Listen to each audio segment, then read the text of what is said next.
Hey there, explorers. Today, we have the exciting opportunity to do something a little bit different. After our recent project on Hotel Mel and the beginnings of what eventually became the Tower of Terror, we were actually able to get in contact with one of the lead Imagineers, McNair Wilson.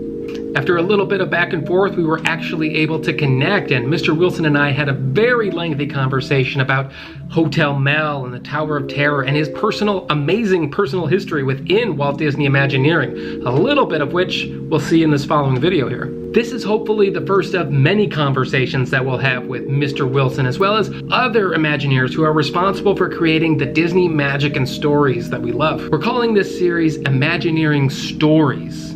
And that's pretty similar to something else that just came out. But also, there's so many stories that we haven't heard yet. And so that's what this series is going to be about. Just a little heads up, I'm not necessarily a natural interviewer, and my microphone went on the fritz just before we started recording. So please forgive everything you see and hear on this end, and just enjoy the amazing anecdotes and stories of McNair Wilson. I know I really did. And so, without further ado, here are some of McNair Wilson's Imagineering Stories.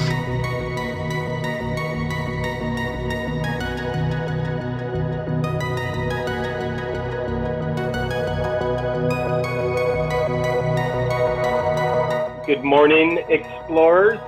We have the privilege today to be with Mr. Wilson, McNair Wilson, former Walt Disney Imagineer, and we're gonna talk about something today. Good morning, good sir. How are you? I'm good, Jordan. Thanks for hooking this up. Yeah, I'm excited. I always compare like the rides and the parks to movies. I think you can make a lot of parallels, but movies, there's a lot of on-screen talent, but a majority of what makes that production is the behind-the-scenes talent. And I think that's what Imagineering is all the work behind the scenes that I don't think a lot of people, I think subconsciously maybe they're like, oh, okay, here's the ride, we get on it, and it just appeared, and that's how it happened. And not to say it's a thankless task, but it's sort of an unappreciated task more than others. And so my first question to you is, I think we all know on the channel here what an Imagineer is, but what was technically, this may be a loaded question, but what was your role as an Imagineer? Well, I had started a company that was doing street theater at Renaissance festivals. And we started out just with an idea of doing audience participation street theater. And we had been in a different, more scripted street theater group before that.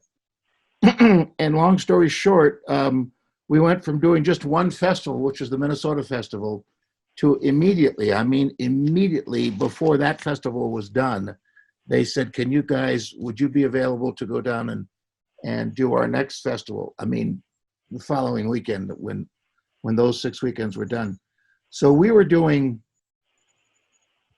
I think, 28 festivals a year. And that runs from, the festival season runs from May to October-ish. At the height of it, which would be midsummer to fall, you can have as many as 6 festivals running simultaneously. So we had about 60 people that were doing this thing. We called it SAC Theater, S-A-K. People in the Orlando area will know the SAC Comedy Lab. That is SAC. That's what grew out of SAC. Anyway, Disney discovered us at the Renaissance Festival near Tampa, St. Pete. It was in Largo at the time. And just loved what we were doing. And we knew that they were looking for a street theater troupe for Epcot, a commedia troupe, which is the very stylized Italian with the masks and the, you know. Sure. And we didn't particularly do that. No one did, except a few drama classes now and again. And they came and they saw us, and we went and met with them the Monday after the last weekend of that festival. And I said, and they dug out their folder of groups that they had auditioned. It was all college groups that had seen us at a Renaissance festival somewhere in the country. And they said, and every single one in the letter said, you need to talk to SAC out of Minnesota. So they'd never contacted us for reasons we don't know. And we never contacted them. We didn't know who to contact. But I said to Peter Blaustein, the director of entertainment for Epcot, this was May of '82, prior to Epcot opening in October. I said, look, we know what you're looking for. You know what we do. Because they loved it immediately, audience participation, and it was powder blue body. You know, we were always the family show.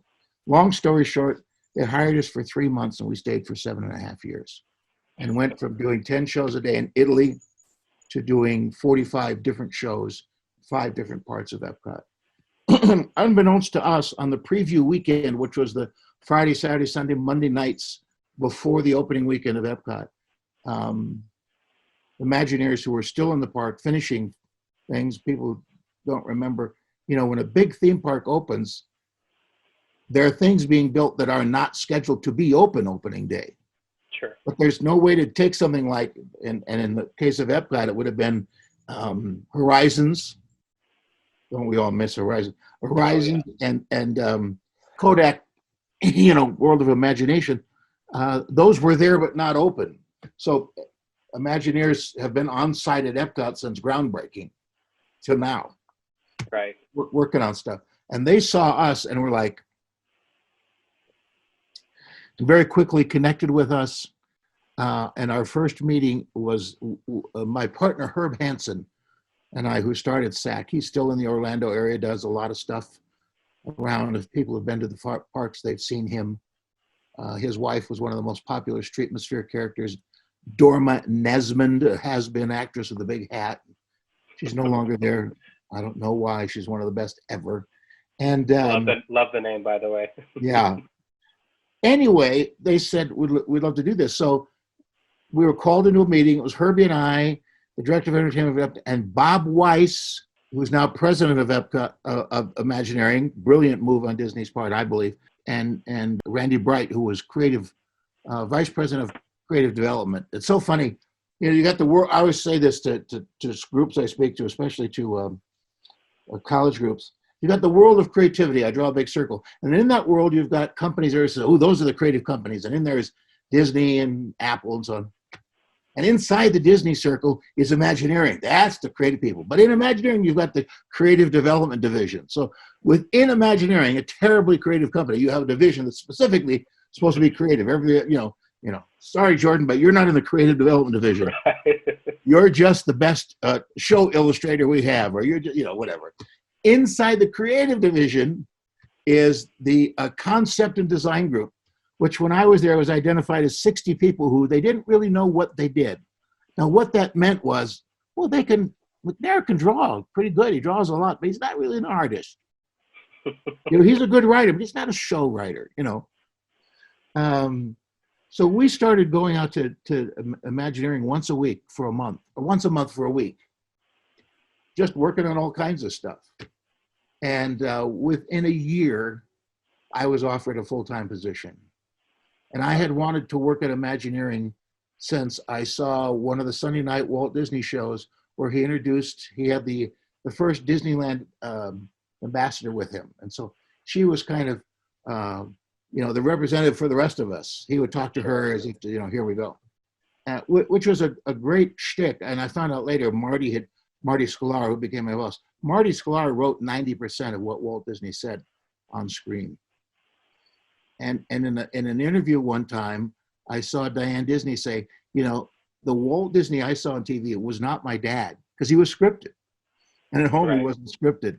And she said, it wasn't unreal. It's just, but I learned a great thing from Marty. And when I started working with coaching, because I coach speakers besides all my corporate speaking, I just felt so troubled for Michael Eisner that it was his speechwriters. They were trying to win Pulitzer Prizes for their prose, and they weren't listening to his syntax. They weren't listening to his word choices. And Marty said, how I said, it always amused me that Walt would say, now over here, we're going to have all sorts of things that all these little streets are going to be very intriguing, little shops and things. The pirates, where the whole Caribbean area was full of pirates, and they were always sacking towns and things. Well, things is a terrible word. You don't use the word things. It tells you nothing. Things could be scrap lumber, could be things. No, it's audio animatronic birds. Anyway, so I learned that from Michael. Anyway, we started working, and I still have the business card from the night we went to dinner at Alfredo's in Italy, Alfredo's of Rome, with a handful of Imagineers. I was invited to go. We had just had groundbreaking for Disney-MGM Studios. And I'd been working on that for a year. That was one of the first things we were brought into. He says, you know, they've been talking about doing a movie-based pavilion in Future World for years. Eisner said, screw that, let's do a park. Let's do a small, what he called a small studio, and we'll take trams from the Disney shopping village over to go through. And he just wanted to do a working studio. And Bob Weiss, God love him, put a team together and said, we're going to do our favorite thing in Imagineering is to answer the unasked question. Give them more than they've asked for. And so I was on that team that came up with the idea of the working studio, some sort of Maginot Line, big gate into that, and then the theme park that was all about the movies. And from the very beginning, we said, what we're going to do to set ourselves apart from Universal, Florida, Los Angeles, is all of our attractions will be about the making of. So Universal, a great place, and I did a lot of work for them after I left Imagineering. You know, if you took the old King Kong ride at Universal, it was the tram, the backlot tram, and you'd go into the show building and you'd have the experience of King Kong, and he'd shake the tram and so on. So you're in the same way that you experienced Snow White's Scary Adventure in the Magic Kingdom or Disneyland, you would experience the story told through the idiom and technology and bells and whistles of the theme park. Disney-MGM was the how-to. So when you went through the Great Movie Ride, formerly Great Moments at the Movie, and that's a whole another story that I tell in my new book about the naming of things.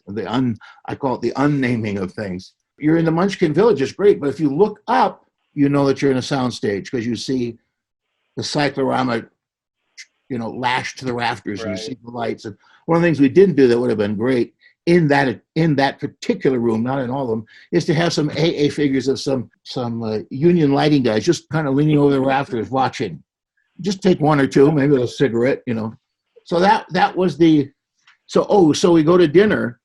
I was having a great time going out to Imagineering once a month, and they were talking at dinner. It was Bob Weiss, Rick Rothschild, Chris Carradine, Lynn Macer, who was kind of a research gal, Peter Rummel, who ran the old Disney Development Company, which was the group that did the signage and the roads and the hotels. Now they're all folded in with Imagineering, as God would have had it from the beginning. Marty fought that for decades. And they kept saying, you know, McNair, we're looking for someone to be in-house at Imagineering. We've got lighting people, but we don't have anybody from the live show area, you know, that's like you. And I thought, they're about to ask me to give them full-time one of my people to be me there all the time. Because they're not going to offer me the job. And I thought, who can I give them that's good enough? And Herbie and I would take turns. So I'd go 1 month with a SAC person.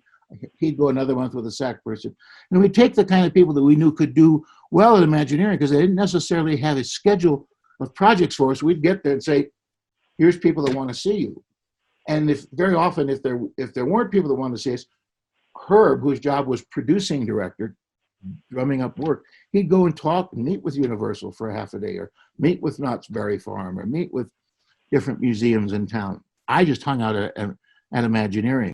The very first day I met Marty Sklar, I don't know if he said hello or not, but he shook my hand and he said, have you ever thought about putting live actors in a theme park attraction in a brick and mortar ride? And I said, only since 1967, when my family went on Pirates for the first time. He said, it opened in 67. I said, we went right away. We're in Pasadena.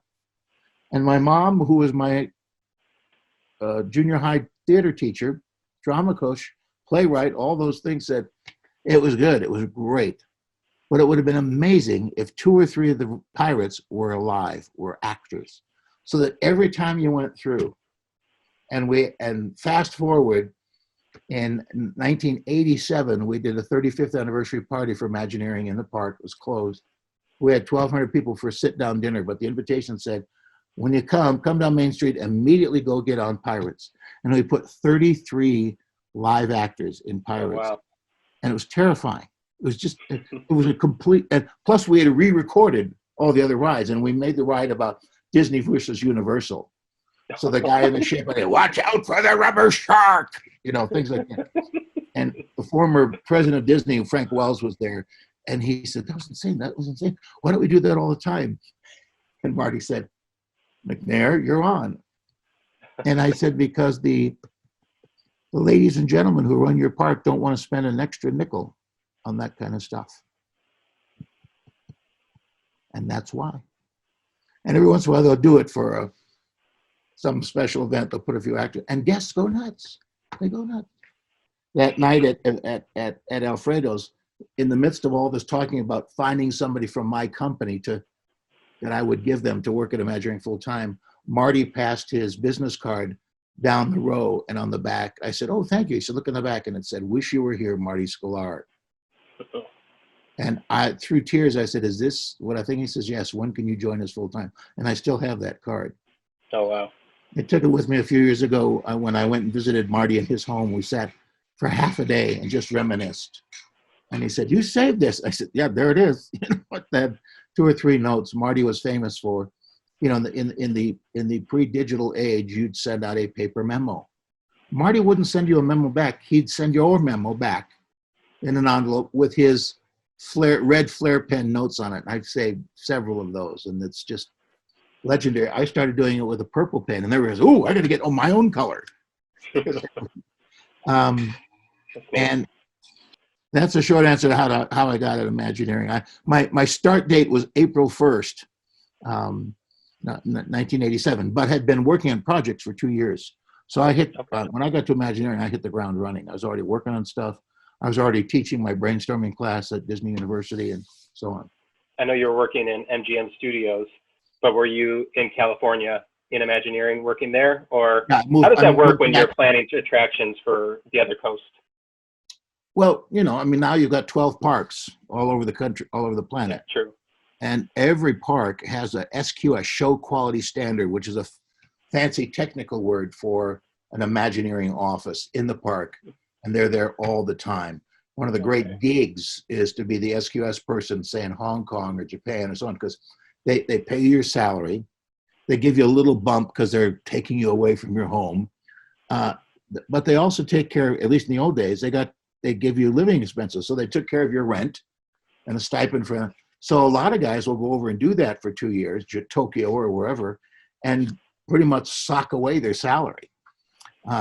And Imagineering salaries aren't amazing. They're not like movie production salaries, but they're not terrible. You know, I'd be the last one to complain. But they certainly leverage the fact that you get to design theme parks as a way to, I would say, underpay. But they're the bonus. At the end of and I was just going to say, at the end of projects, there are bonuses for the key players, which are nice. You can get fired for talking about did you get a bonus and how much? And you never know. You know, I mean, I got a bonus for Pleasure Island because I worked on all of that, specifically Comedy Warehouse and Adventures Club, but worked on the whole concept of the island. Wrote the final history that became the script for the plaques that were around and so on. But worked on Disney-MGM too. So, and I'm going to say, not to rag on you at all, Jordan, but I have this little bee in my bonnet about calling it MGM. Do you know who Michael Douglas is married to, the actor Michael Douglas? Catherine Zeta-Jones. Right. Zeta-Jones. Her name is Catherine Zeta-Jones, not Catherine Zeta or Catherine Jones. It's Disney-MGM. Now it's right. Disney's apostrophe S Hollywood Studios. So I don't get mad when people say the Hollywood Studios. But the reason we added the MGM was to fill out the library of stuff we could draw from, and also to say it's a full history of the cinema. And we had things that weren't Disney or MGM as a part of the stories. I don't think Casablanca is MGM, is it? I think that's Warner Brothers. Yeah, Warner Brothers, exactly. Right. So there were other things as well. But just to give, at one point they were looking for a major sponsor for the whole park, and they tested it, and one of it was Sears. Imagine the logo, Sears presents, and guests the test groups just went like, wow. At Imagineering, I mean, there's all kinds of those crazy things that they try. Great department store ride. Can you direct me to Men's Pants and the Animation Building? Imagineering would have made it work, I'm sure. No. No, we all would have gone to our favorite little coffee shop in downtown Burbank and said, you know where to find us when you're ready to do this right. Reading your book, which we'll talk about a little more later, Hatch, you mentioned just sort of a lot of different stories during your time there. And I think that time, sort of in the 80s in Imagineering, that had to have been a fascinating time. At least for me, I look at it as sort of a transitory time, because there were still a lot of those original Imagineers, those Imagineers who worked with Walt Disney, and then they're sort of guiding and sort of mentoring this new batch of Imagineers. And what was it like? You talk about seeing some of these Imagineers on the Disneyland show. What was it like working with them, like equals? I didn't know there was such a thing as first generation, second generation Imagineers. I mean, I found that out when somebody asked me, are you technically, are you a second generation Imagineer, third generation? I said, I don't know what that is. That show that I alluded to that I saw, it was Walt introducing the Disney ambassador to, she said, now I forget her name, Catherine, this is Claude. He's the head Imagineer on a new attraction we're doing at Disneyland. Claude, meet Julie Reams. Hello, Claude. She's Miss Disneyland Tencennial, and Claude is the Imagineer in charge of the Pirate Project. So will you explain what all this is about? Well, we've been restaging this walking the plank scene, Walt. And with the shark circling below, we've got this fellow in a real precarious situation. And I said to my mom, Imagineer. And that was, I was 11, 12. Couldn't, roll back your DVD or your whatever. I mean, now on my Xfinity thing, I could just, play it back 10 seconds. And I said, what the heck is that? I don't know. My first day at Imagineering, they had a reception on the patio at 10 o'clock for a longtime Disney employee. And, you get pins in your name tag for a year of service, 5 years, so on. And they were giving this particular employee a diamond stud, having completed 50 years service, and it was Claude Coates. Oh, wow. And so Marty took me over and introduced me to Claude and had me tell him that story of seeing him on TV. So Claude was there, and he's working on stuff. I mean, he worked on stuff. Even after I left, he was still working on stuff. Yeah. Colin Campbell was there, who did all the sets for the Mickey Mouse Club. He did the first bird's eye view painting of Disney-MGM Studios, did lots of stuff. So there were people in the building and guys that would come in. I met while I was consulting Sam McKim, who did the most famous Disneyland map. And I said, that's, Mr. McKim, that's my favorite map. I bought one in 58. And he showed me where his initials are in the trees by Grand Canyon Diorama.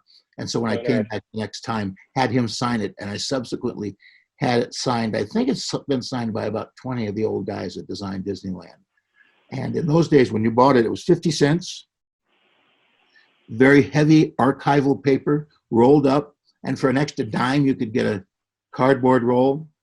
To be around Sam McKim and all these guys, to be sitting in your office, and I always sat with my back to the door, away, not facing the distraction. And one day there was a rap on the side of the door, and I turned around and there was Claude. Well, his office was right across the hall, and we were by that time friends, and we'd go have coffee together, and so just and every time, I mean, Jordan, I do not take lightly that I can even tell these stories. Every time I'm sitting in our in-house cafe, it was called the Big D, and we'd be sitting having coffee, or we'd go back to his office. He said, well, I'll take it back to my office. And he said, do you like anything in your coffee? And he had additives in the bottom file drawer that I found out Imagineers and animators had been adding to their morning coffee and their lunch for years and years and years. And inspirations. Anyway, so to be around them was just stunning. And when Marty said, this is McNair, he's been, by then I was still going by my first name, Craig.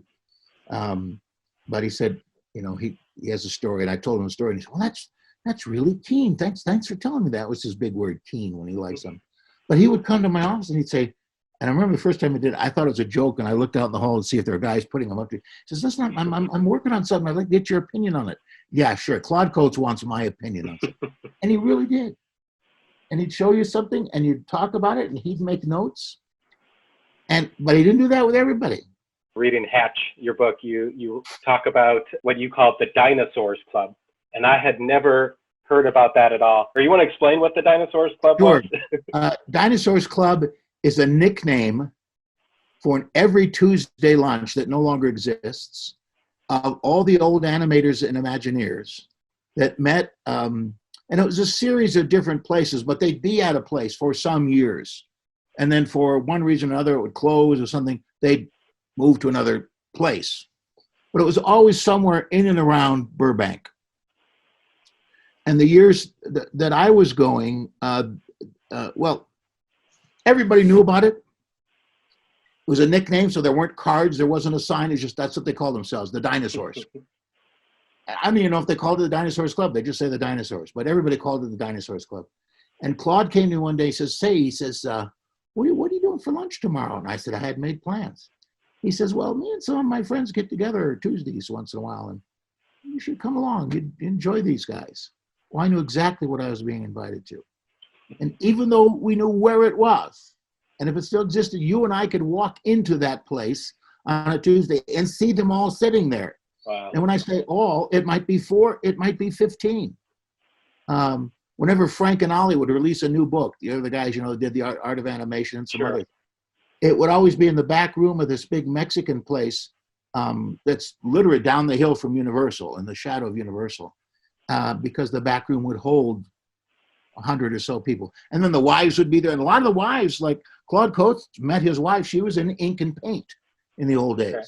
So that's how a lot of the guys, and certainly Mark Davis's wife, she was very involved, So a lot of these guys' wives were every much as a Disney Brahmin as they were.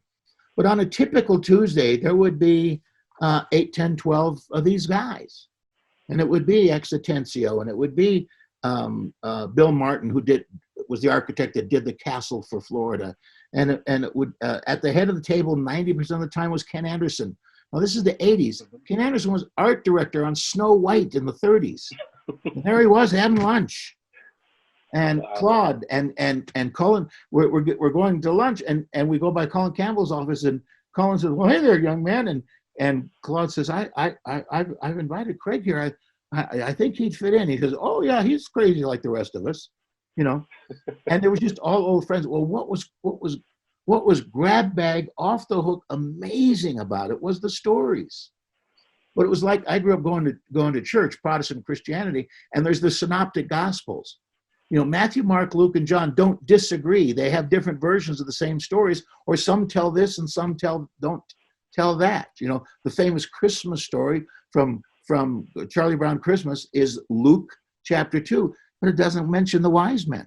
The wise men are mentioned elsewhere. So, it's that kind of thing. And at the very first one I went to, I just listened, and they would say, "Well, what do you do?" They're interesting guys. And any new movie that they came out, they pretty much all went to it. They're all retired millionaires. Here was the qualifications for the places they would go. Had to have a full bar, good food, and separate checks. Any one of these guys could have bought lunch for everybody every week, but they didn't. I love it. And I'll never forget the Tuesday after my last Friday at Imagineering. I went in, I said, "Well, guys, I don't know if I'm a dinosaur now, but I left Imagineering last Friday." And 3 of them simultaneously says, "Lunch is on me." And one of the other guys says, "We don't do that here." It was hilarious. So to go and after that very first lunch, Ken Anderson, as I'm leaving, grabbed my arm. He says, "You're a very interesting young man. Feel free to come back anytime you want, with or without these 2 yahoos," pointing to Claude Coates and Colin Campbell. And so I did. If I was in town and it was Tuesday, I didn't take meetings around that time of day. And here's what lunch was: a double martini. I don't drink martinis, but for the typical guy, double martini or a scotch or whatever their drink du jour was, then another one, then a menu, ordered lunch, and with lunch, they downsized to a light beer or white wine. They'd been eating and drinking like that for 150 years. And I asked Ken Anderson, did you guys drink this much when you were doing all those Disney classics? Oh, sure, got to keep the spirits high or keep the spirits up or whatever. I never had occasion to experience any one of them what I would call drunk. So it was just a different time, a different culture, and a different way. But the dinosaurs, it was, you know, it was beyond amazing just to be with them, hear their stories, to know them, have them as friends. But then as time wore on, different ones of them wouldn't be anymore because they'd died. So working with those guys, and it was during that period that somebody outside of the Disney, who like you is a big Disney buff, and I say that affectionately, really knows their stuff about Disney. And he said, "Are you first generation, second generation?" I said, "I don't know." And so I asked Tony Baxter, because I knew he was solidly second generation. Sure. And he said, I would guess technically you're second generation, because you've worked with Claude, you've worked with first gen, you have worked with and been mentored by, and he says you certainly interact with Marty a lot. Marty was always calling me into his office, say, "Here, think about this, think about," yeah. So because I worked directly with Marty, who was hired directly by Walt, and worked with these other guys, according to Tony Baxter, I'm second generation. Doesn't matter to me, but it's just nice to know. I've got the tattoo right here. Perfect. For your information, my first introduction to you was while I was researching a project and found an old Disney Channel infomercial where you were touring Marty McPhail around Imagineering. Lost in Imagineering, I think it was called, or something like that.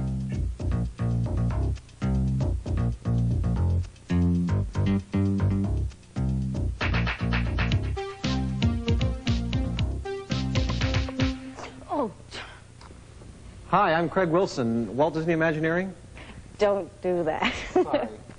I'm Marty McPhail at the Disney Channel. I think you were supposed to give me a tour of this place. Yeah, well, I probably missed you in the lobby. Oh. It was what they called an interstitial. When the Disney Channel launched, a lot of the programming to fill up the time, and initially it wasn't 24/7. I think it was on 16, 18 hours a day. But even within that, they didn't have right away a lot of original programming. So they were using, old Spin and Marty and Zorro and everything they could get hands on, as well as programming they were getting from Canada and other places. Well, a lot of it was program designed for traditional commercial TV. So it would be 50 minutes long or 47 minutes long. And so they needed to fill up those in-betweens. Well, you can't just do 10 minutes of Disney cartoons an hour or movie trailers. So they put together a team that a buddy of mine happened to be the head of to film some original content, little stuff. And he came up with the idea for this kind of monthly behind the scenes at Imagineering thing. Well, we did one, and for the life of me, I asked Marty this, and I said, "Well, why did we never do any more of those?" And he couldn't remember either, because he knows they were popular. And it was fun because Marty McPhail, who was delightful, is brilliant and much funnier than that video would tell you, but she was heavily scripted and didn't feel at the time she could color outside the lines, and something like that. I absolutely am going to what I say is I color on both sides of the lines, inside, outside, wherever, under. So my stuff, they would say, McNair explains this, and then we go in here and McNair explains that, Unscripted. Yeah, wasn't word for word scripted. And the guy that was in charge of that group that actually wrote that script, and he wrote it he said a Craig Wilson type. Marty looked at that and he says, and the guy who wrote it told me, he says, Marty looked at it and looked up and he says, "I know where we can get one of those." There were things in the building that we couldn't put on the Disney Channel yet. Sure. But I think Splash Mountain is in that. I think we show the Splash Mountain. It's sort of the upcoming ride. It was it's right in front of the Japan Pavilion, and there's a big model of the mountain coaster too. It's like, oh. Yeah, Fuji. Yeah, Right. Matterhorn, a Fuji-shaped Matterhorn. That would have been great. Right. They and you know, the only reason they didn't do it is they needed a sponsor who had $20 million or whatever it would have cost to build that. And you know, I mean, it should have been there in terms of what it would have added to that park, both not only visually but in terms of that level of a ride, that kind of. Sure. You know, they think they had a thrill ride in Maelstrom, but you know, Maelstrom is a Norwegian word meaning mediocre, but you didn't hear it from me. And so there were going to have been more, but there was one, and it was great. You know, we did it in a day, and it was fun because if I was in the park, because I was in Disneyland, and had any branded jacket or, you know, polo shirt on that said Imagineering on it, I would get recognized. And I would never forget one in the now famous bathroom that's right there as you come into Adventureland. You know, as you instead of going right into Adventure, there's a bathroom right there.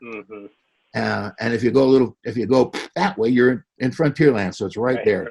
And I was washing my hands, and there's a little kid standing, I mean, like this far from me, and he's like, and his dad can say, "You ready?" He goes, "Dad, that's the guy from the Disney Channel." He goes, "That's the guy from the Disney Channel." Of course, I can hear him. He's standing right there. And I reached over and I said, "Hi, what's your name?" And I'm, you know, whatever, Bobby or something. And I said, "Well, I'm Craig. Nice to meet you. Did you see me?" "Yeah, that's you." And I said, "Yeah, it is." And she's like, "Yeah, I've seen it many times." I'll never forget, because he was too little to say several, you know. "I've seen it many times." And I says, "What was your favorite part?" "Oh, wow." And he couldn't, because to him, it's just candy. It's all good. The colors was all good. Just give me one. So that was fun. So, or other people would say it. Well, you mentioned Tower of Terror, and that's where I really got into your history. You had a big And that's role where I to got play. into your history. That's how I met you guys. Right. I'm a little nervous about and this let me part. just say, I think your Tower of Terror video was as good and thorough one as I've seen. But I think I also mentioned to you in my email or however we connected that I have yet to see anything on Tower of Terror where they tell the story of Tower of Terror where I recognize everything they're saying as not necessarily true or not true, just, geez, I didn't know that happened. Well, set us straight from your perspective. How did the creation of Hotel Mel sort of shift, at least how did it start and then shift into Tower of Terror? The story as I know it, because I was to quote the title of a famous book that's out right now, because I was in the room. I had done a little pre-show. Michael Eisner and Jeffrey Katzenberg were always using Imagineering as a way to woo big Hollywood talent, directors, actors, to come and be based there. When you talk about things like, like all the big stars have their own production companies, and they probably have an office somewhere, and it's 3 or 4 rooms and a meeting room. But a studio can be a couple of guys, as long as one of them's a creative guy and one of them's a lawyer. And then if they're going to make a movie, then they hire 500 people and make a movie. Well, they were trying to get the Zucker brothers, who had done Airplane, to bring whatever their troupe of zanies was called. And so I was called into a meeting. I'd met Katzenberg through various things, and a giant of a man, and I mean, very creative, but just kind of perennially angry, I think if you woke him up for the best breakfast he'd ever had, what the you want? And I got along fine with him, no problems there, but just a very interesting fellow. And he called me over one time, and it was him in his conference room, the 3 guys, and myself, and they said, "We want to do a ride." I was asking them, could we do a ride based on Airplane? And I said, "What do you mean?" He said, "Well, we'll get one of the Imagineering guys over here." And he literally called me in the middle of that meeting, and I went over to the studio and so on. So I put together a team of my favorite, wackiest guys that I ended up nicknaming the Knuckleheads. And it was Tim and Steve Kirk, who ended up doing Disney Seas and a lot of other things. They had done a thing years ago called Safari Adventure, which was a totally immersive 3 or 4 day experience in the jungle that would be built somewhere in the far corners of Disney World. I mean, you'd be picked up at the Disneyland Hotel in an old Willys Ford, and you'd be taken to a campment where you'd go in to a store like one of the old original wonderful Banana Republics, and you'd be outfitted and so on, and you'd have this several days adventure. And that was one of the many precursors to the Adventurers Club. Anyway, so met with the Zuckers, came up with the idea for this ride. The queue line was moving in and out of traffic, checking in, baggage, and all that stuff. And what it was you were in an old kind of cheap movie about airplanes, and you'd get in this plane, and it was rocking, and you'd look out the window and there'd be rain, but if you look down, you'd see guys with big sticks attached to the fuselage of the plane, poor man's gimbal, making the thing work. Well, when we were going to present that, we used to present ideas to Eisner. He'd go from place to place to place. At one time, while I was at Imagineering, we had 29 buildings of different stuff in and around the main building, 1401 Flower. And we finally figured out we've got this building and we're not using much yet. It's got this big open space in the middle. So when we would do presentations, we do 2 or 3 or 4 at a time. And the project teams would set up their stuff around, and Michael would look at this one, then he'd look at that one. It would just save everybody a lot of time. So in the matter of a couple hours, we could show him a bunch of stuff that might otherwise have taken half a day. And it was worth it on so many levels. Well, we had reduced our presentation to one 4x8 foam core board. And it was a board that somebody had cut a corner out of because they needed a piece this big, which was even better. So it was like, what is that? Because I remember Eisner saying, well, what happened here? I said, well, we can't show you that part. Anyway, so Marty came over and says, I don't think we're going to have time for you guys. And I said, I can do it in 3 minutes. And I set our thing up on 2 easels in front of the exit to the room. Actually, the exit of the door. So the guy, Eisner, could not leave, And I was wearing a sport coat, as I often was, because I would keep felt pens and stuff, And because I got so much hash from guys if I carried even the smallest shoulder pack around. I always had my sketchbook with me, whatever the sketchbook at the time was. And I always wore a lapel pin of some sort. And I've got thousands of them and dozens of them. And Marty comes over and says, who you got on today? He says, oh, you're going to take that off, aren't you? Because it was a animated character, but non-Disney. And I said, nope. And this is a bonus story that you didn't know you're going to get. Anyway, so Eisner comes over and he goes, what do we got here? Oh, just a minute. What do we got here? Comes over and I said, the best cartoon character ever. And he goes, that's a good one. And I said, they're not on home video now. And it was Bullwinkle. Oh. He said, Rocky and Bullwinkle aren't on home video? I said, no. I said, they're still on TV. They've got great ratings. They haven't produced a new one in 20 years or whatever. And he said, does Jeffrey know that they're not on home video? We should make him an offer. And I said, I have no idea what Jeffrey knows. He said, call him. So we did our presentation. Michael loved it, this zany hotel airport thing. And as the meeting is ending, Marty said, good. I said, do you think they'll do it? I said, I don't know. Well, they went through the process of figuring out what this ride would cost. And it was 150 million or something. And in the days when I don't think the original Star Tours was 100 million. I'm not sure, but that was probably the most expensive thing we'd done up to that time. And I said, and how do he said, and don't forget to call Katzenberg. I said, how do I call Katzenberg? I can't call Katzenberg. He said, he knows you. Call him and said, hey, talking to Michael, he had this idea. So I called him and said, hey, did you know that? So how did this come up? And I told him, he says, are you sure? I said, Jeffrey, you're never going to meet a bigger Bullwinkle fan than me. If it was on video, I'd have him, whatever it was. Huh. They go to the widow of Jay Ward. Now, both Rocky and Bullwinkle have the middle initial J. Rocket J Squirrel, Bullwinkle J Moose. Yeah. And it's because of their founder, Jay Ward, which is J-A-Y, but it's an homage to him. Mm-hmm. I have a friend who's one of the art directors at Pixar. His name is Jay Ward. So, he has the ultimate personage. He works at Pixar and his name is Jay Ward. Right. Anyway, they worked with his widow. They went to the library, did a hunt and peck, and they did Best of Rocky and Bullwinkle and put out a 6 VHS video series. And at the time, it was the best video release of all time in videos. And we did an executive retreat every year at Imagineering And Katzenberg wouldn't give a speech or anything. He'd just come and tell stories, great stories about how, Beverly Hills Cop was originally going to be Stallone, and Dead Poet Society was going to be Dustin Hoffman, and why that didn't happen, and so on, how they found Eddie Murphy, and so on. Or decided to use Eddie Murphy. The world knew him from Saturday Night Live. And somebody said one year, Jeffrey, what was the biggest surprise this year? He said the dang Rocky and Bullwinkle videos. I mean, off the chain. And somebody who knew it was me says, well, how did you think of that? And he said, it was Craig's idea.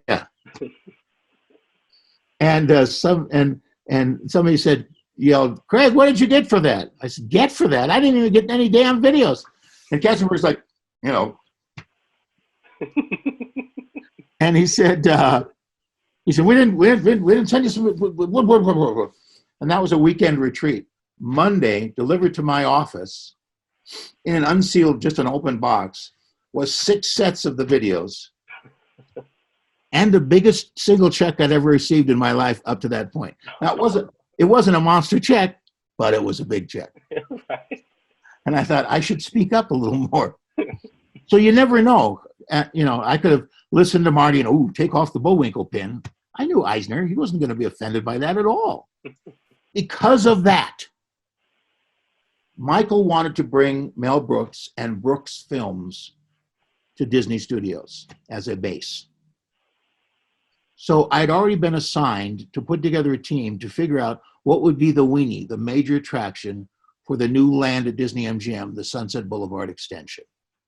And I think a lot of your listeners will know that when we add a new land, there has to be a major attraction. If it's not a mountain, it's going to be something. In fact, for a time, the working title was Mel Mountain before I christened it Hotel Mel. And so Michael had called Marty and said, have Craig get together his airplane team, the guys that did that, because that seems about the right. And he didn't know who all those guys were behind the scenes, as you said at the beginning. Some of them were there during the presentation, but he knew that would be the right chemistry for a Mel Brooks, whatever. And he says, now I've got a friend I'm going to bring over to work with him. So we're sitting in Marty's conference room, which wasn't a big place at all, but he had his own little private conference room. So Marty says, get your team together. And I called him the Knuckleheads, be in my office, Tuesday at such and such. And Michael's bringing a friend over to work with you. And we knew what the assignment was, a big attraction for the end of Sunset Boulevard. And there was never discussion that it had to be this or that genre or anything. And so in your video where they talked all about the horror genre and so on, when we were brainstorming the initial, what became the Disney-MGM Studios, we had storyboards with all the key genres and 50 movies under each one, just to say, if there's, so when we did the Great Movie Ride, we kind of wanted to hit all the genres: comedy, Western, gangster, old, big musical and so on, horror, and we kind of narrowed it down to aliens right away because we knew we could have fun with the Geiger thing and the dripping and the. I mean, I still get chills going through that because even though it's coming, and it was on random delay, so it wasn't always at the exact same spot that it would show up. Oh, okay.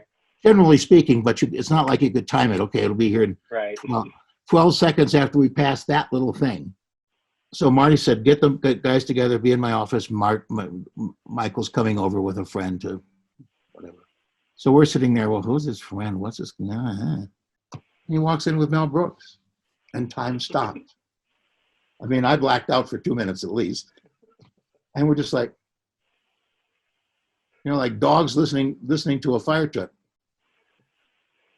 And I think that's the correct reaction. Our internal monologue is, it's Mel Brooks. He's in the room here with us. Mel Brooks and I are sharing oxygen. And we're looking at each other like, and we all know that we're all thinking the same thing. Like, after today, every day is the most boring day of my life. So Michael said, I know you guys are the team that's going to do something for Sunset Boulevard expansion. And he says, my friend Mel is a huge Disneyland fan.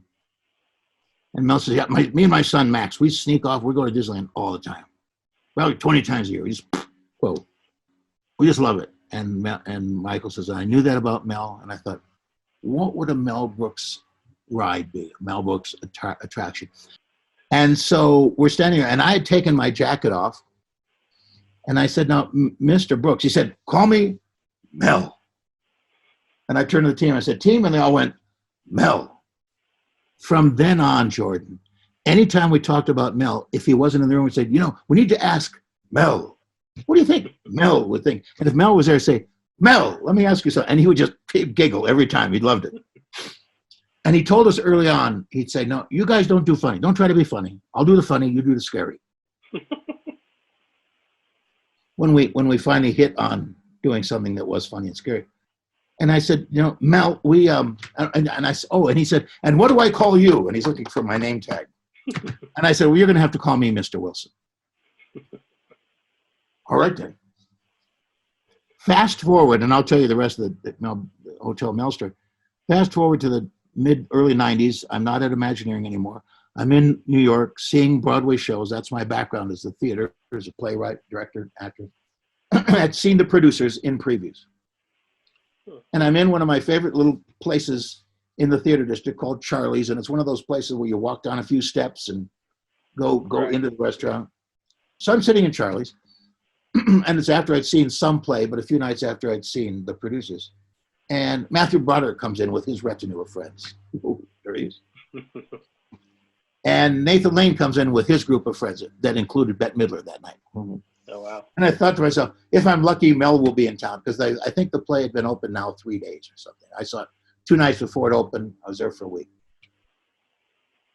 A little rumble at the door, and I thought, oh, please, God, let it be. And that was an honest prayer. I wasn't just saying what I said, please, God, let it be Mel. It was, and his wife and others. And they went and sat at the table by the kitchen that you can't get to, and so on.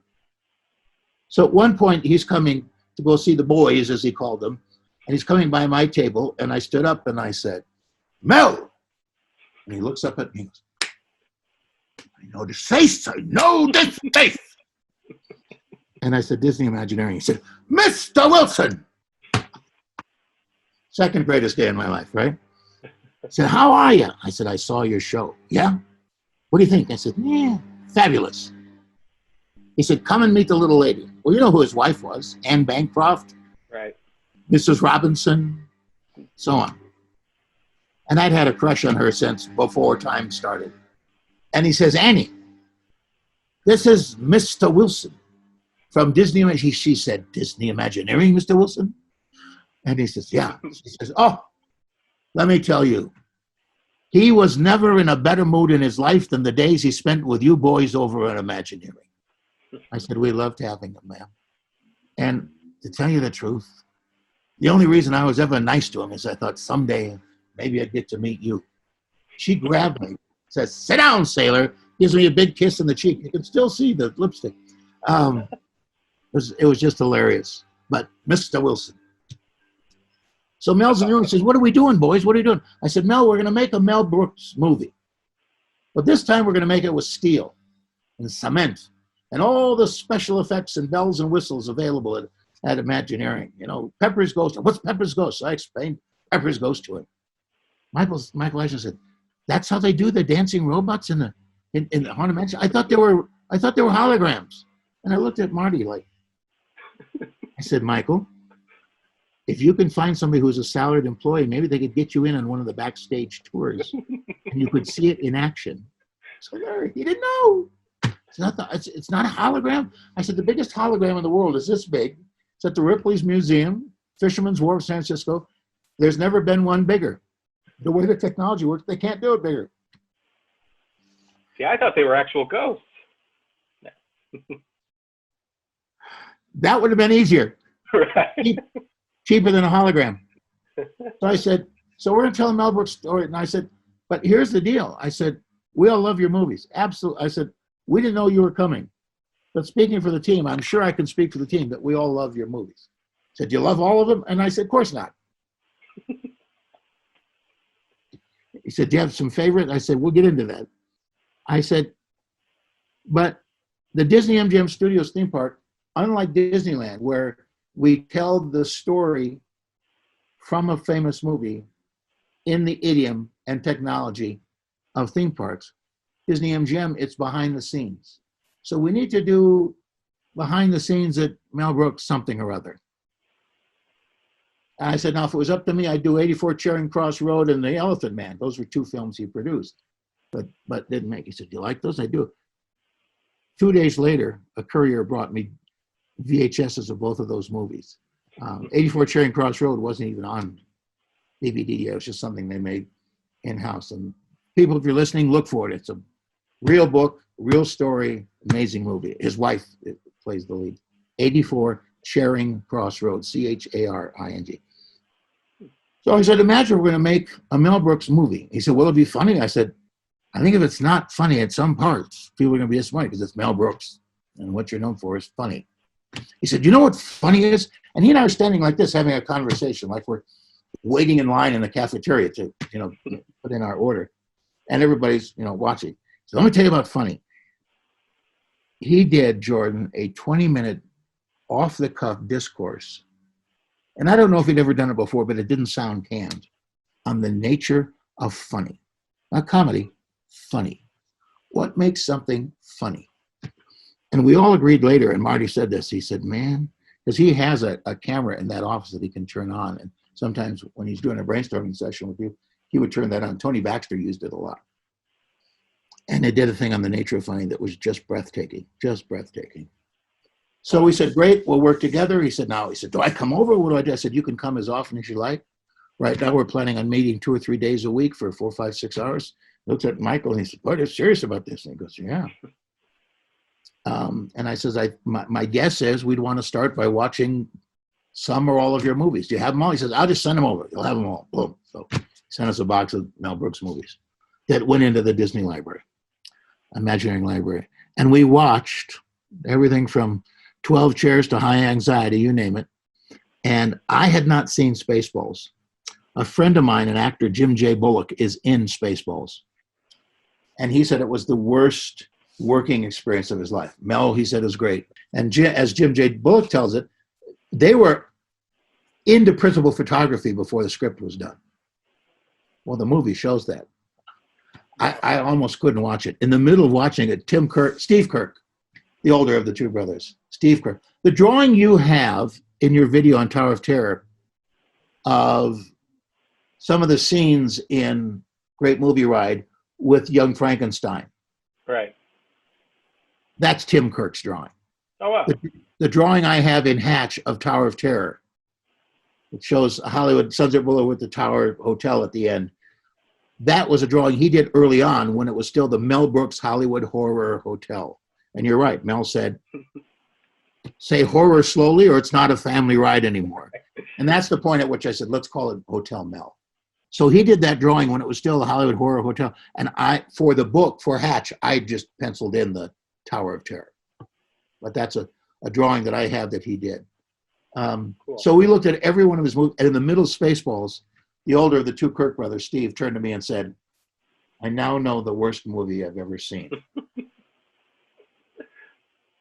Anyway, on a subsequent meeting with Mel, having seen all the movies, we said, Mel, we don't do rides about movies. As much as we'd love to do Farting Cowboys of the Wild West, that's the 14-second ride.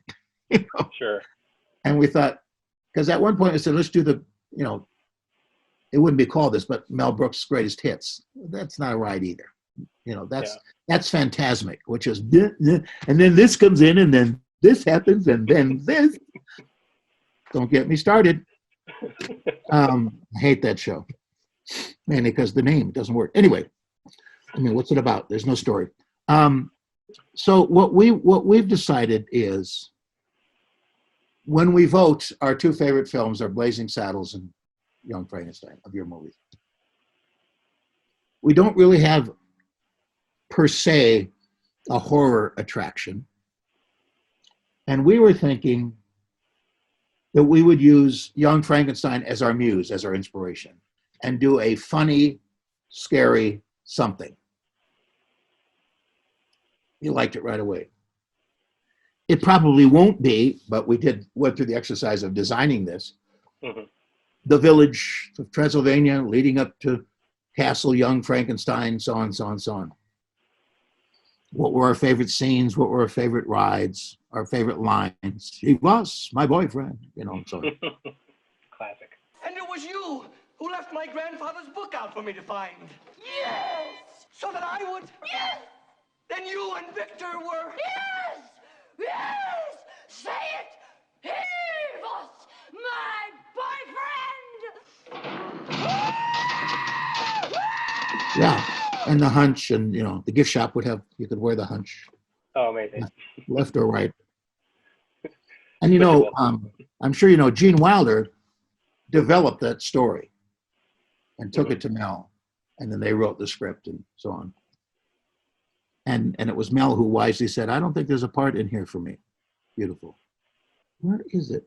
I think there's a voiceover somewhere in that movie. I think he plays I think at one point Gene Wilder throws something out of the window and it hits a cat. And I think the cat is Mel Brooks. Something like that.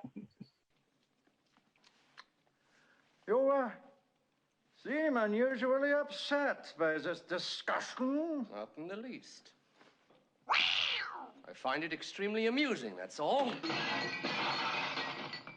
It's like in The Producers, it's Mel Brooks that says, da-da-da-da-da, party, come around and enjoy the Nazi. You know, well, it's Right. Mel Brooks. And they use his voice on the Broadway show. Using Young Frankenstein as the muse, are saying, what is scary funny?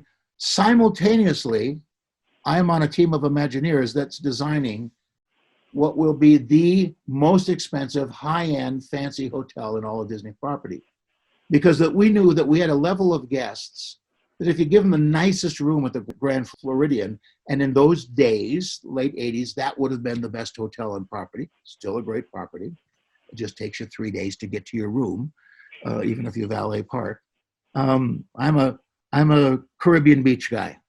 You know, Sure. I want to close the door of my car and be on my bed with my shoes off in 2 minutes. And it's a gorgeous room. And you can do it faster there than you can like World of Animation or World of, you know, those are still high. So we knew that there was a level of guests that if you gave them whatever the nicest suite is at Grand Floridian, if they found out there was a nicer room, they'd like to have that room. Not to show off, not to do anything, just that's the lifestyle they have in real life. They want to be as comfortable as possible. Give us that one. Right. So somebody came up with the idea of doing a hotel that would be all those rooms. Luxury suites, 24-hour valet, which meant if you, sir, wanted to have fettuccine Alfredo with roasted chicken at 2 a.m., it'll be up in 30 minutes, sir. If you wanted your left shoe shined at 7 a.m. and your right shoe shined at 1 p.m., we'll get right on it. Why not? Let's do that hotel. And to further make it interesting, we'll put it at the gateway to Disney-MGM Studios, and it will be Art Deco and so on. So one of the things we did with the team is I designed a full-day field trip, having gone on a couple other mini field trips with a couple of designers and architects. We took the whole team, which would include a writer, and so about 20 of us. And the field trip was Deco Los Angeles. And we went to all the great Art Deco places, the Wiltern Theater and so on. And there was a hotel on Sunset that had been empty for years. And then they brought it back. It had been a hotel, and then it was a luxury apartments thing, and then it was literally empty for years, but sat there on the edge of Sunset Boulevard looking out over LA. And somebody had brought it back as a high-end hotel. The movie LA Story, there's some scenes there. It's been used in some movies. I forget the name of it. But. So we ended the day with a sunset lunch on their patio overlooking LA. Oh, wow. And somebody said, McNair, this is a great day. Love this building, love this building. Everybody had been making sketches and notes and so on. And a day like that is fun because the writers will do sketches, but it's all words. Like this because of this, and like that, and so on. And we're just designing a hotel. That's a completely separate piece of business. And we're sitting there and thinking about after dinner drinks. Do they have a smoking room where we can go and I can get my pipe out and people can have cigars and so on? Because Imagineering was that kind of place, you know, don't let the day end. And the creative thinking continued, whatever was going on. And somebody said, it would have been a perfect day if we could have spent the night here. And I said, well, I actually looked into that, guys, and it's not cheap. So I called the maitre d' over and I said, I think we're ready for dessert. I said, what? I said, I've pre-ordered dessert. And from inside the hotel, out comes our wives, our husbands, our significant others of everybody in the team. And they all had an envelope with a key to a room for the night. Oh, wow. Aces. So out of that, I said to Mel, I said, so we're designing this hotel and it's going to sit just about here.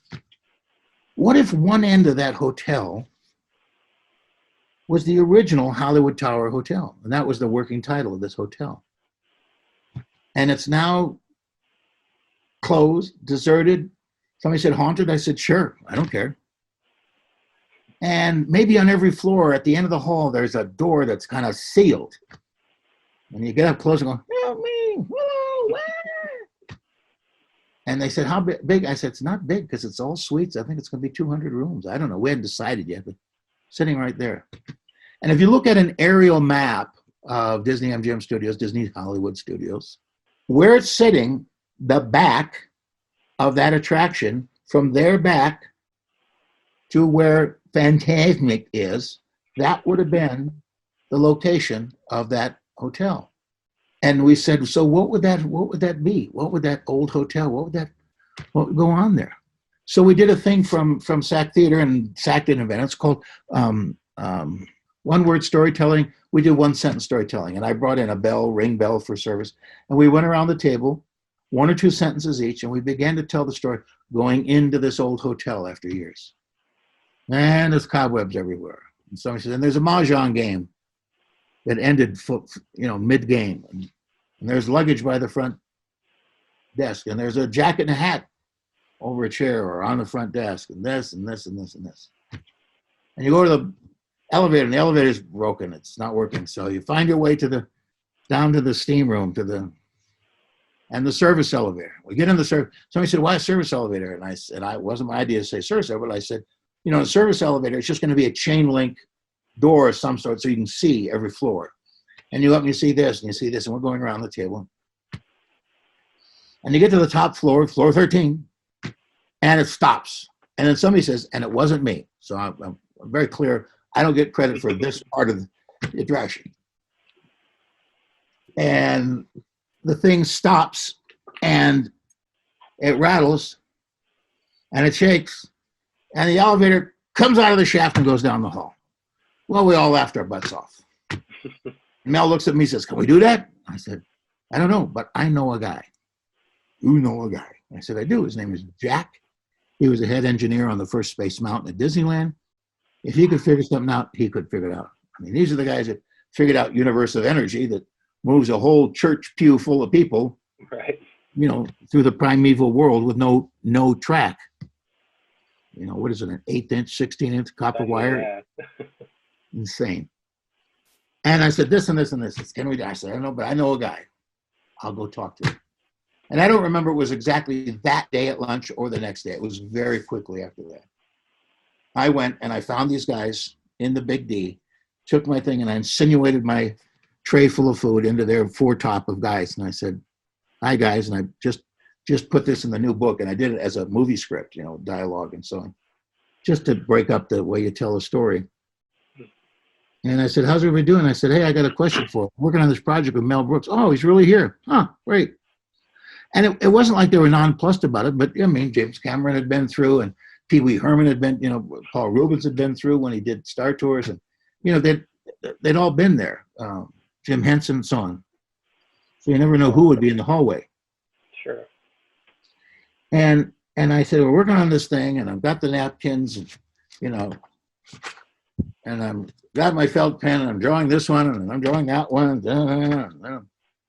and a dozen or so napkins into it. And I said, and you're in this elevator, and I reached over and I grabbed the salt shaker, and I said, you're in this elevator, and you're going up and up and up and up, and it stops. And things kind of around, and it comes out of the shaft and goes down the hallway. And Jack, this top guy, says, not to take a bite of his pastrami sandwich. I remember it was pastrami because I love the smell and taste of pastrami. And I remember thinking, I should have gotten pastrami today. And he goes, okay, and then what happens? And that was Walt's big thing. He did a presentation to him, and he'd say, and then what happens? So you always had to think, have we thought of everything for this? And I said, well, I don't know. You just go down the hall, and I didn't know you could get it out of the shaft. And he says, well, tell me, how are you going to get the people back down to the ground? And I said, I didn't know I could get them out of the shaft, but I have an idea. He said, what? I said, a roadrunner. He said, perfect. Roadrunner is the name of a gag from the Roadrunner. It's called a delayed drop. So here's the table. And I said, you know, Roadrunner and Coyote. Roadrunner goes off the cliff. He's a bird. He's fine. Coyote goes off the cliff. He's not a bird. So there's a second delay before, and I drop the salt shaker. And Jack says, I like it. How tall is your little hotel going to be? And I said, well, I'm not very tall. It's all fancy rooms. I'd be surprised if it's 6, 8 stories. He goes, well, that's not scary. So I thought, Mel Brooks Hollywood Horror Hotel, horror. I said, no, I said, that's not scary. I said, 10 stories. And he hit me. He says, come on, think, theme park boy. And I remember wanting to get a name tag, theme park boy. And I thought, Hollywood Horror. I said, 13 stories. Good answer, a couple of the guys said. And then they talked about how tall you can build something, explained to me, which I guess I'd known, but they really explained it to me, that at Disney World, you can only be 199 feet, any structure. At 200, you've got to have this, I don't know what it is, 10, 20 feet pole with a radar light and a beacon and so on. So the castle is 189 feet, so on. And they said, tell you what, we'll make your Mel Brooks hotel thing as tall as we can legally, and we'll paint it to look 13 stories. So next time you're at Disney's Hollywood Studios, if you look at it, it's 13 stories. But in terms of height, it's 18, 19 stories tall. Oh, wow. Just painted to look like 13. When they were building Everest, and Joe will deny this, and Joe Rohde's my buddy and one of my favorite people on the world, not just at Imagineering. Joe Rohde's looking at the structure for Everest and said, how tall is this thing? And I said, it's 189 feet, like your buddy McNair's hotel. And he goes, really? And they went up there, God bless him. And with some chicken wire and some added 6 inches. So officially, Everest is 189.5 feet. So one of these days, I'm going to figure out a way to go up to the top of the Tower of Terror in Florida and put a 1-foot weather vane on top of it. Right. So a salt shaker. Yeah, exactly. So the salt shaker has become, I have an image. I'll find it and email it to you. You can put it in the video. I was speaking, there's a conference that my friend Terry Weaver and I do every year. It's usually in May, but because of the viral festival that we've all just gone through, it will be in November. If you guys are around, you should come. It's called The Thing. Cool. It's 3 days long. If you go online, it's The Thing Live. It's a 3-day event, and all the speakers and all the attendees are all in the same room all day long. And it's for makers and dreamers and entrepreneurs and people who are doing something, they want to take it to the next level. You know, it'd be for a group of guys like you who are thinking about doing this video cast, but we're not sure. You come there and we'll take it to the next level. The day before that, the VIP thing, we go to 1 or 2 of the theme parks and do my Behind the Dreams tour, where we talk about, did you know this about this and this about this, kind of a insider's cool story of the park. And this year, because Star Wars is now there and it wasn't open last year, we'll be going to the Disney Hollywood Studios. Anyway, so at the Thing one year, we brought a guy in who was one of the Disney famous artists in the galleries and so on, Craig Frazier. And while I'm speaking, he does an airbrush painting of Tower of Terror with Mickey's hand coming in, dropping a salt shaker. And for the release of my new book, one of the little things to get people to buy the book in advance will be if you buy a certain number of books, you'll get one of those as a poster. So Cool. really, really fun thing. So there's the idea. And we show it to Eisner and he says, I'll take 4 of them. And Marty said, what? He says, well, we obviously needed Hollywood studio at Disney-MGM. We were just in the early stages of thinking about Second Gate. And we said, and Michael said, maybe it's in the Second Gate, wherever. We'll put one in California. And we know that anything we do that's even halfway decent, Tokyo want one right away. And if it works out in 3 parks, we'll probably stick it in Europe. So anyway, so we designed this hotel. It's great and everybody loves it. But when I see something where they say Hotel Mel grew out of Eisner or somebody saying Disney wanted to do a horror-based ride. Maybe somebody did. Sure. Nobody ever told me that.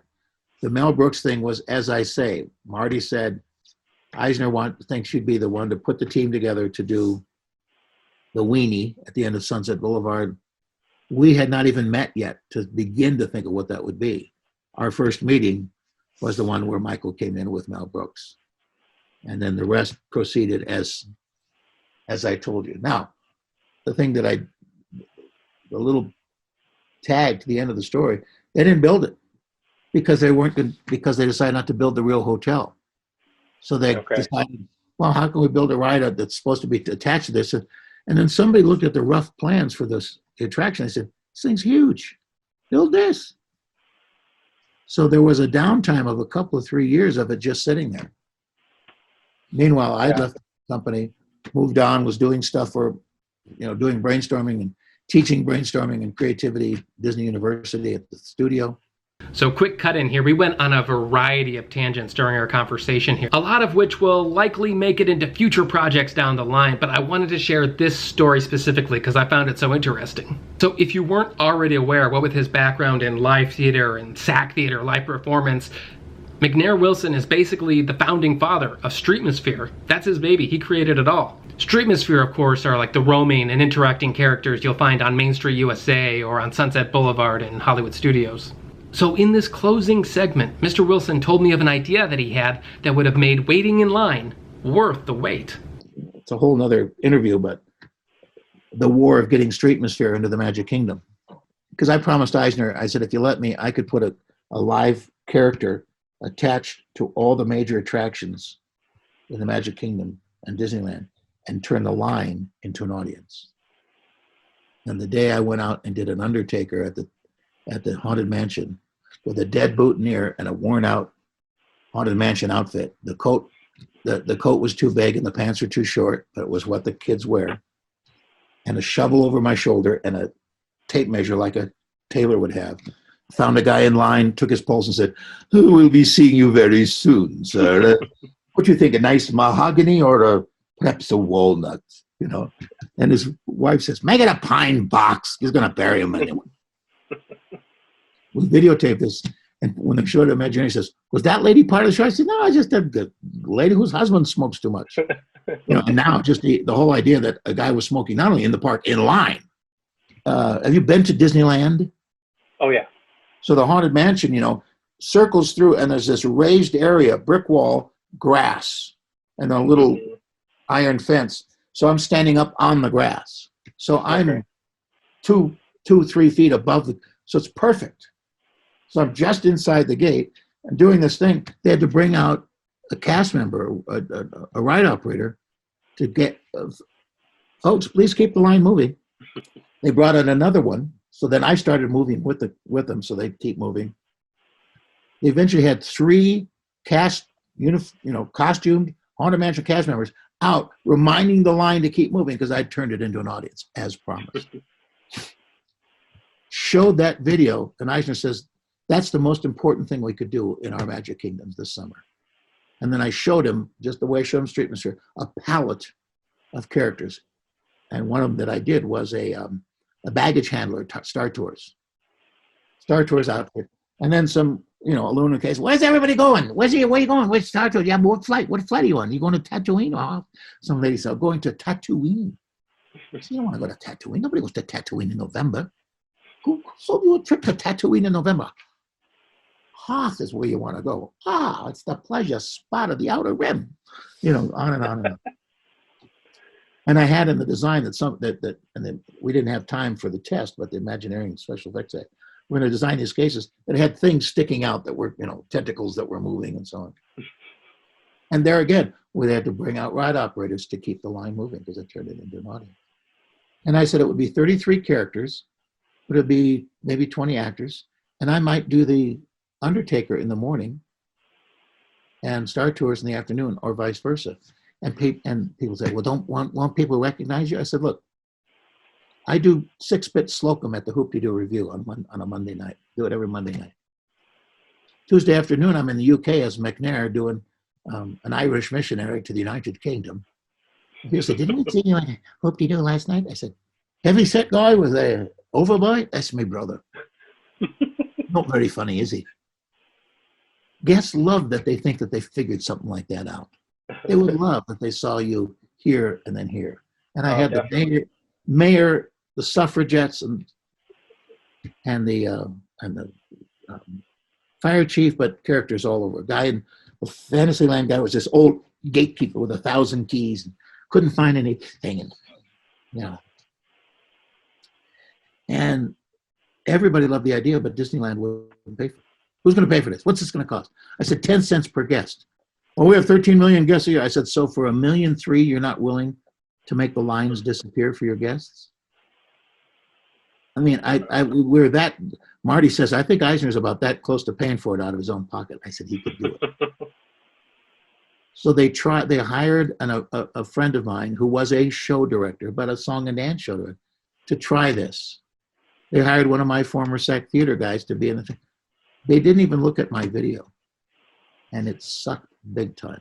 Now, I should have insisted, and Marty agreed, should have insisted and stayed with the project because they tried it and didn't work. Well, it didn't work because they didn't know how to do it.